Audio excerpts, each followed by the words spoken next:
Hello, I'm Dr. Rod Rock, and this is 3 Minute Ed. I know that many of you educators and parents don't have time to read the research and think about how it applies to your lives, so I'm here to help you do so. There are just a few things I want to talk about today. One of them is an inspiring scene that I came across just the other day.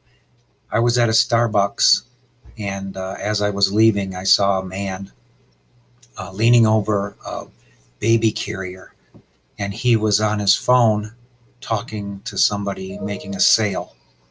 And he was so intense in this conversation and didn't want to stop what he was saying so that the person on the other end could say no. And at first, I walked out of the Starbucks and got in my car and got ready to leave. And then I turned around and went back and I took a picture, which I'm going to post.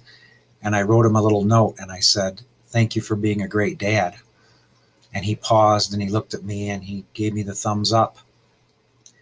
And then he went back to his sales.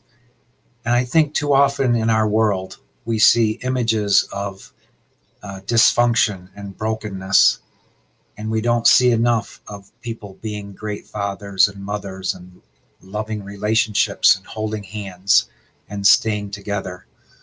And I think we need to see more of this.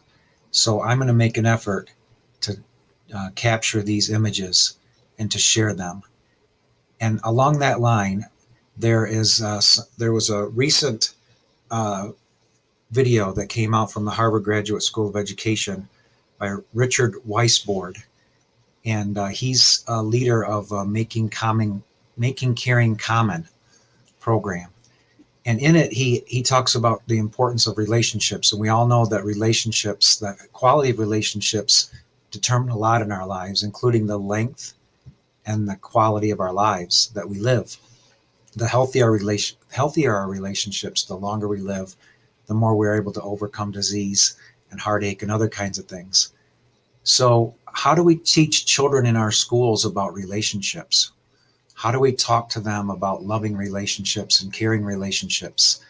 In another piece of literature that I'm reading, it talks about 5 things that are necessary for a really healthy person. And in terms of love, we need attention, we need acceptance, appreciation, affection, and autonomy. So how do our kids get those things?